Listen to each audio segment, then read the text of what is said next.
Well, it's time to meet our guest this morning, Andy Sinton, former footballer, of course. I don't know whether we've both got tight shoes on or whether we're enjoying the music and we're tapping into the beat there.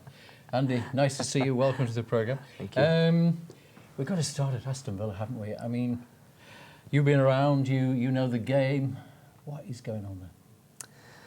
Well, I'm not an expert on Aston Villa by any stretch of the imagination, but from the outside looking in, and a football fan, if you like, it just seems a little bit chaotic what's going on there, and a little bit of a shambles, if I'm brutally honest.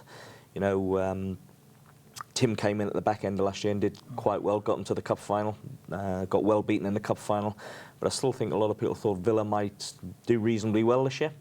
Started with the first win down at Bournemouth, and since then it's been all doom and gloom. Tim lost his job, but I look at it from the outside. Obviously, when Tim's lost his job and the team's struggling, if I'm connected to the club or running a club, you look at the league and first of all you're thinking, well, there's still enough time. Who can we get with some experience to keep us up? But also in the situation they're in, they surely must have had one eye on what if, and what if means what if we go down. Surely someone with experience and getting them back up, and what they've done with Remy, and I'm sure he's a good man and a good coach, but he had done neither. So from the outside looking in, it just seemed quite strange actually. I'm pretty sure that you never endured such a bad run as a player as Aston Villa have gone on. But when a team gets into a bad rut like that, it must affect the dressing room. Oh, without a doubt, it affects everyone. It affects every department of the club. You know, because when you're on a horrendously bad run, confidence ebbs away. Confidence is huge in football, as you know, Bob. You know, what is it? You can't put it in a bottle and drink it. It's something you got to play your way out if you're struggling, or if you're going well, things seem to go for you, individually or collectively. So confidence is really, really low. They have got some good players, but it's just not happening for whatever reason at this moment in time. Was it too big an ask of Tim Sherwood when he went in there, given that he'd had a short time at Tottenham as a manager? He wears his heart on his sleeve, doesn't he? Was it a big ask or too big an ask for him? I wouldn't say it was too big of an ask, but it was a big ask, and because Tim was a relative rookie in managerial terms, you know, 6 months at Spurs where he had a good group of players, but he did do quite well at Tottenham. He did very well at Tottenham. He got the best out of people like Adebayor, which is no mean feat. But you know, to lose his job at Tottenham, and he was always going to lose his job at Tottenham. It was very much a short gap. Tim knew that, I think. But a chance at Aston Villa came. He came in and they got the bounce effect, which often happens. As you quite rightly said, Tim wears his heart on his sleeve, really passionate, really positive, and that, I think the club got swept along with that for the first 2 or 3 months. But sometimes once that dies down, you're looking for a little bit more than that, and they probably just got found out a little bit. We mentioned Remy Gard, who's come in there. I mean, however good a coach he is, and by all accounts, he's certainly got all the certificates and he is well thought of. But he'd no experience of the Premiership. He didn't know it. I know he had a period of time as an Arsenal player. But you needed somebody who knew that what to do, how to come in, you know, how it worked. It's quite right. That's what I said a couple of minutes ago. You know, it just seemed a really, really strange appointment from where they are. You have to know the league that you're managing in. You have to know what makes players tick at that sort of level. You know, what's coming through the club, what's coming through the youth system, etc., etc., etc. And it just seemed, I don't know what's been said about the appointment. It just seemed a strange one. Before we came on air, I said to you it was the sort of job that you would have thought Nigel Pearson would have been absolutely right for, and I think you agree with me. 100%. You know, Nigel, I played with Nigel. He's a great guy. He's a great character. He's got a track record of doing well wherever he's been. And if you look at what Leicester are achieving this year, that's no mean feat down to what Nigel did at the back end of last season. Because from, I think, February onwards, Leicester were phenomenal. And I'm just getting carried along with that. You know, we talk about confidence. There's confidence which was built at the back end of last year. Young, hungry, fit, quick players in the side, counter-attacking football. Nigel lost his job in circumstances which we probably all highlighted and stuff. Maybe some of them were football related, some of them weren't. But yeah, I couldn't agree more. He was ideal to go into Aston Villa and sort the club out. Villa's a big club. It's the biggest club in the Midlands. Great fan base. I know a lot of my friends are Villa fans. They're sort of really lost for what's happening to their club. But Nigel Pearson would have been a great appointment. Points-wise, they can still get out of it, but I get the feeling you don't think they will. I think they've gone. I really, really do. What are they, 10, 11 points adrift? If they were playing in a way which they look like winning games, you would still think, OK, well, there's still just about enough games, but they're playing in a way at the minute that's not giving anyone any hope that they're going to put 3 or 4 wins on the bench together, which is what they need. And as teams like Leeds and Nottingham Forest and others have found, being relegated, you can sometimes go down another division. I mean, there is no, even with a full Villa Park, it does not mean they'll come straight back, does it? That's a tough league. I'm connected with QPR at the moment, and we're finding it tough at that next level down. Wolves on our doorstep, you know, they did exactly what you talked about a couple of years ago. They went down and went down again, then had to sort of rebuild and regrow and almost try again to get back to where they were. Hopefully that won't happen to Villa, but we've got to be careful.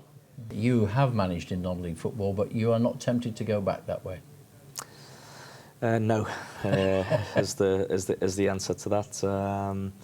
Had 10 years of it. Had 4 in the Midlands, and really enjoyed my time. But it's 24/7, and certainly at a part-time level. It's there with the whole time. It's a difficult level. So things go on behind the scenes that people don't know about. So I had my time, really enjoyed it, did well, loved what I did. My record will speak for itself. But as I say, I'm on to pastures new now. You're at Telford, weren't you? Yeah. Yeah. And I mean, when you were on the touchline, I mean, were you kicking every ball? And thinking? Yeah. Never take that away. You know, it's really frustrating actually, because you're looking and you're kicking every ball, you're making every decision, you're wondering why someone's done that rather than what they should have done. And but you know, we had fantastic times. The players were great, and we had a real success, in many senses paid the price of being too successful, really. And when it starts to go a little bit awry, you're looking around and you're on your own. And you've got everybody on you from every angle, haven't you, including the media, of course. And the thing is as well that it's often struck me, you know, that some of the best managers were not the best players, were they? Is that because your expectation isn't the same? Because, you know, I'm thinking of someone like Glenn Hoddle, who another manager once said to me, he wants every goal to be beautiful. I watched him on a touchline once at a training ground at Wolves. He put his finger in his teeth, whistled to a player, hit this ball with the minimum backlift, 30 yards, and it dropped at this guy's feet. And everybody stopped and looked. He couldn't understand why other people couldn't do that. So is that the problem? If you were more of a jobbing player, you're probably going to be a better manager. I probably think so. And if you look at the real successful managers, they'll probably fit that bill. You know, I tell people a story about, I played at Cambridge when I was a young player, 19, 18. David Moyes just came down from Celtic. And I was in digs and he was in digs. And David used to ring me up and he'd say, I'm going to watch Kings Lynn reserves against someone in the whatever league. And I used to go, Dave, what are you going there for? He said, one day I'm going to be a top manager and a coach. So he was a real student of the game from 21. He knew, because David's own admission, he wasn't the best player in the world. He was okay, but he went on to be a very good manager. But from a very early age, he was gearing himself up for that. So presumably you've got all your badges and things, have you? Yeah, been through all the FA systems, qualified to the hilt.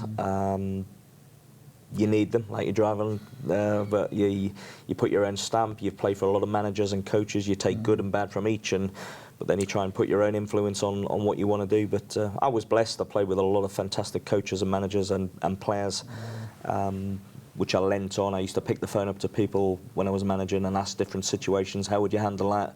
What would you do here? I used to go and watch coaches work. I used to go up to Stoke, see Tony Pulis into Wolves, into Warsaw when Dean Smith was there, and just, you know, pick their brains about various situations. But as I say, I'm enjoying the role that I've got now where I am.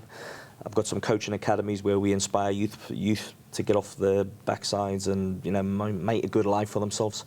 So I'm quite happy at the moment, Bob. And you're back as an ambassador at Queen's Park Rangers. How did that come about?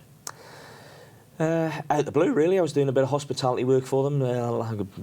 You know, people say, you had a great career, what's your favourite club? I'll probably say QPR. It's where I really made my name. Family club. So I was doing bits and bobs on match days and obviously must have been doing a good job. The phone rang in the summer. They said, we're looking for a club ambassador. I went, oh, great idea. A lot of clubs doing it. They, well, we're thinking about you. And it sort of took me by surprise a little bit, because if you think of all the great players QPR have had, for them to want me to go and do that role, I was quite honoured actually. The role's great. Send us a lot around match days, home and away, but I'm up the training ground with the first team. I'm at the academy. I do work in the community, so it work with the press and the media. So it's a really, really good role that I've thoroughly enjoyed. Once it's in you, and it's obviously been in you from being very young, football is a drug, isn't it? You can't get it out of your system. You know, whether it's managing, coaching, playing, you know, I just love a Saturday to be around at the sharp end of the game, you know, whether you're standing on the touchline, whether you're pulling a shirt on, whether you're in the stand or in the director's box, you know, there's just something about the game that we all love. And you can't take it away from me. I love it. And it should be 3 o'clock on a Saturday, shouldn't it? Oh, without a doubt, Don't we think? yeah. We know the historical reason why it is, but I mean, that is the moment, isn't it? That's the moment. Andy, it's been terrific to see you again. Pleasure. I'm glad it's all going so well with the Coaching Academy, and I'm sure people can find out online about all of that, can't they? Of course as well they can, as yeah. your work you're doing at Queen's Park Rangers. Nice to see you. Thanks very much for being with us.